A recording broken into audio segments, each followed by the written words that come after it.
பந்தா பண்ணிய நடிகையை விமான நிலையத்தில் வைத்தே மிரட்டிய இயக்குனர் ஸ்ரீதர். அங்கேயே காலில் விழுந்து கதறிய நடிகை. கெத்து காட்ட போய் இயக்குனர் ஸ்ரீதரிடம் மூக்குடைப்பட்ட நடிகை. தமிழ் சினிமாவின் மிகச்சிறந்த 10 இயக்குனர்களை பட்டியலிட்டால் அதில் இயக்குனர் ஸ்ரீதருக்கும் நிச்சயம் ஒரு இடம் உண்டு. தொடர்ந்து நடிகர் திலகம், சிவாஜி படங்களை இயக்கி வந்த ஸ்ரீதர் எம்ஜிஆருக்காக தான் எழுதிய அன்று சிந்திய ரத்தம் என்கிற கதையில் சிவாஜியை நடிக்க வைத்து படமாக்குவது என தீர்மானித்தார். கதையில் பெரிய மாற்றம் செய்யாமல், ஆனால் சிவாஜிக்கு ஏற்றபடி திரைக்கதை மற்றும் காட்சிகளில் சில மாற்றங்களை செய்த ஸ்ரீதர் அந்த படத்தை சிவந்தமன் என்ற பெயரில் படமாக எடுக்கும் வேலைகளை ஆரம்பித்தார். ஸ்ரீதர் ஒரு தயாரிப்பாளராகவும் இருந்ததால் தன்னுடைய பங்குதாரர்களை சேர்த்துக்கொண்டு இந்த படத்தின் வேலைகளில் இறங்கிய போது திடீரென அவருக்கு ஒரு யோசனை வந்தது. பேசாமல் இந்த படத்தை ஒரே நேரத்தில் தமிழிலும் இந்தியிலும் சேர்த்தே தயாரித்தால் என்ன என்று ஸ்ரீதர் கேட்க அவருடைய பார்ட்னர்களும் சந்தோஷமாக சம்மதித்தனர். ஏற்கனவே ஹிந்தியில் ஸ்ரீதர் தொடர்ந்து வெற்றி படங்களை இயக்கி வந்தவர்தான். அது மட்டுமல்லாமல் அப்போது ஹிந்தியில் பிரபலமாக இருந்த நடிகர் ராஜேந்திரகுமார் ஸ்ரீதருடன் மிக நெருங்கிய நட்பில் இருந்தார். பிற்காலத்தில் இந்த ராஜேந்திரகுமார் தான் ஸ்ரீதர் மிகப்பெரிய பொருளாதார கஷ்டத்தில் இருக்கும்போது எதை பற்றியும் யோசிக்காமல் எம்ஜிஆரை போய் பாருங்கள், அவரால் தான் உங்கள் கஷ்டம் தீரும் என்று தக்க சமயத்தில் அறிவுரை சொன்னவர். அதன் பிறகுதான் உரிமை குரல் படத்தை எம்ஜிஆரை வைத்து துவங்கினார் ஸ்ரீதர். அந்த அளவுக்கு ராஜேந்திரகுமாருக்கும் இவருக்கும் நட்பு இருந்ததால் சிவந்தமன் படத்தின் இந்தி பதிப்பில் ராஜேந்திரகுமார் ஹீரோவாகவும் தமிழில் சிவாஜி ஹீரோவாகவும் நடிக்க முடிவு செய்யப்பட்டது. இதில் பாலிவுட்டுக்கும் ஹாலிவுட்டுக்கும் என ஒரே கதாநாயகியை நடிக்க வைக்கலாம் என முடிவு செய்த போது அப்போது பாலிவுட்டில் பிரபலமாக இருந்த ஹேமமாலினியை ஒப்பந்தம் செய்யலாம் என ஸ்ரீதர் சொன்னார். இதை கேட்டு அவர்கள் பார்ட்னர்கள் திகைத்து போனார்கள். காரணம், ஹேமமாலினி ஸ்ரீதரின் டைரக்ஷனில் நடிக்க ஒப்புக்கொள்வாரா என்பதுதான். அப்படி அவர்கள் நினைக்க காரணம், ஸ்ரீதருக்கும் ஹேமமாலினிக்கும் இடையே பழைய பஞ்சாயத்து ஒன்று தீர்க்கப்படாமலே இருந்ததுதான். விஷயம் இதுதான். 1965 இயக்குனர் ஸ்ரீதர் தமிழில் வெண்ணிற ஆடை என்கிற படத்தை இயக்கினார். அந்த படத்தில்தான் முதல் முறையாக ஜெயலலிதாவை கதாநாயகியாக அறிமுகப்படுத்தினார் ஸ்ரீதர். ஆனால் அந்த படத்தில் ஒரு புது கதாநாயகியை அறிமுகப்படுத்த வேண்டும் என கதாநாயகி தேர்வை அவர் நடத்தி கொண்டிருந்த போது அவரிடம் வாய்ப்பு கேட்டு வந்தவர்தான் ஹேமமாலினி. அவரை வைத்து சில போட்டோக்களை எடுத்து பார்த்த ஸ்ரீதருக்கு எதுவும் திருப்தியாக அமையவில்லை. காரணம், ரொம்பவே ஒல்லி குச்சியாக இருந்தார் ஹேமமாலினி. அதனால், நீ ரொம்ப ஒல்லியாக இருக்கிறாய், பத்தலும் தொத்தலுமாக இருந்தால் எப்படி ரசிகர்கள் உன்னை ரசிப்பார்கள் என்று கூறி அவரை நிராகரித்து விட்டார் ஸ்ரீதர்.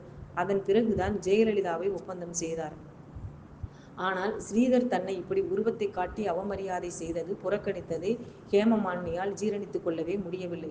ஆனால் கொஞ்ச நாட்களிலேயே காற்று ஹேமமாலினி பக்கம் வீச ஆரம்பித்தது. ஹிந்தி திரையுலகம் சென்ற அவர் அங்கேயே மிகப்பெரிய நடிகையாக மாறினார். தொடர்ந்து ஹிட் படங்களில் நடித்தார். புகழின் உச்சிக்கே ஏறிய போது ஒருமுறை அவர் வேண்டுமென்றே இயக்குனர் ஸ்ரீதரை மட்டந்தட்டி பேசி ஒரு பேட்டி கொடுத்தார். அதில், இன்று நான் இங்கே நம்பர் 1 நிலையில் இருக்கிறேன், ஆனால் நீ என் படத்தில் நடிக்க லாயக்கு இல்லை என்று தமிழில் இருக்கும் ஒரு பிரபல இயக்குனர் என்னை ரிஜெக்ட் செய்தார். அவரெல்லாம் எப்படி இயக்குனராக இருக்கிறாரோ என்று கிண்டல் அடித்து பேட்டி கொடுத்தார். இந்த நிலையில்தான் 1969 சிவந்தமன் படத்திற்காக ஹேமமாலினியை சிவந்தமன் படத்தில் கதாநாயகியாக நடிக்க வைக்கலாம் என முடிவு செய்தார் ஸ்ரீதர். ஆனால் இப்படி அவர் ஹேமமாலினியை அவமானப்படுத்தி அனுப்பிவிட்டது ஒரு பக்கம், ஹேமமாலினி ஸ்ரீதரை அவமானப்படுத்தும் விதமாக பேட்டி கொடுத்தது ஒரு பக்கம் என இரண்டு பக்கமும் நிலைமை சரியில்லாததால் எப்படி அவரிடம் சென்று கால்ஷீட் கேட்பது என தயங்கினார்கள் பங்குதாரர்கள். அப்போது அவர்களிடம் ஒரு விஷயத்தை கூறினார் ஸ்ரீதர். ஒருமுறை மும்பை விமான நிலையத்திற்கு ஸ்ரீதர் வந்தபோது அதே விமானத்தில் பயணிப்பதற்காக ஹேமமாலினியும் விமான நிலையத்திற்கு வந்துள்ளார். விமானம் புறப்படுவதற்கு முன்பாக அவர்கள் காத்திருப்பு அறையில் அமர்ந்திருந்த போது ஸ்ரீதரை கண்டுகொள்ளாமல் அலட்சியம் காட்டியிருக்கிறார் ஹேமமாலினி. அப்போது அவரிடம் ஸ்ரீதர், நீ கொடுத்த பேட்டியை நானும் பார்த்தேன், ஆனால் ஒன்றை மறந்துவிட்டாய். வெண்ணிற ஆடை படத்தில் நடிப்பதற்காக நீ வந்தபோது உன்னை ஆடிஷன் செய்து நான் எடுத்த புகைப்படங்கள் இப்போதும் என்னிடம் அப்படியே இருக்கின்றன. அதை வெளியிட்டு அந்த சமயத்தில் நீ இப்படித்தான் இருந்தாய், இவரை எப்படி நான் கதாநாயகியாக தேர்வு செய்ய முடியும் என இப்போது நான் ஒரு பேட்டி கொடுத்தால் உன் நிலைமை என்னவாகும்? அந்த புகைப்படங்களை இப்போது வெளியிடவா என்று கேட்டார் ஸ்ரீதர்.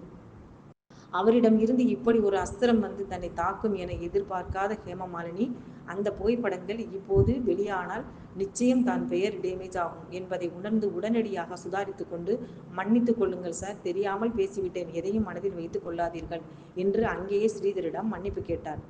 இந்த சம்பவத்தை தனது பார்ட்னர்களிடம் கூறிய ஸ்ரீதர், நீங்கள் தாராளமாக ஹேமமாலிடம் போய் கால்ஷீட் கேளுங்கள், மறுக்காமல் தருவார் என்று கூறி அனுப்பி வைத்தார். அதேபோல் ஹேமமாலினியும் எந்த மறுப்பும் கொள்ளாமல் சிவந்த மண் படத்தில் நடிக்க ஒப்புக்கொண்டார். ஆனால் பிரச்சனை வேறு வடிவத்தில் வந்தது. அதே சமயத்தில் ஹேமமாலினியை வைத்து 3 வருடங்களுக்கு அக்ரிமெண்ட் போட்டிருந்தார் அனந்தசாமி ஐயங்கார் என்கிற தயாரிப்பாளர். ஸ்ரீதரின் படத்தில் ஹேமமாலினி நடிக்க ஒப்புக்கொண்ட விஷயம் அவருக்கு தெரிந்ததும், என்னுடைய அக்ரிமெண்ட் முடியாமல் நீ வேறு எந்த படத்திலும் நடிக்க முடியாது, மீறினால் நான் கோர்ட்டுக்கு போவேன், அதன் பிறகு நீ எந்த படத்திலும் நடிக்க முடியாத நிலை ஏற்பட்டுவிடும் என மிரட்டியுள்ளார். இதனால் பயந்து போன ஹேமமாலினியின் தாயார் ஸ்ரீதரிடம், தயவு செய்து இன்னும் 2 வருடங்கள் பொறுத்து கொள்ளுங்கள், அல்லது வேறு கதாநாயகியை பார்த்து கொள்ளுங்கள், ஒப்பந்தத்தை மீறினால் என் மகளின் எதிர்காலம் தேவையில்லாமல் கோர்ட்டு வழக்கு என பாழாகிவிடும் என்று கெஞ்சினார். அவர் பேச்சில் உள்ள நியாயத்தை புரிந்து கொண்ட ஸ்ரீதர், அவருக்கு பிறகு ஹிந்தியில் வஹீதா ரகுமான், தமிழில் காஞ்சனா என 2 கதாநாயகிகளை நடிக்க வைத்து அந்த படத்தை 2 மொழிகளிலும் இயக்கினார். ஹிந்தியில் அந்த படம் தாட்டி என்ற பெயரில் வெளியானது.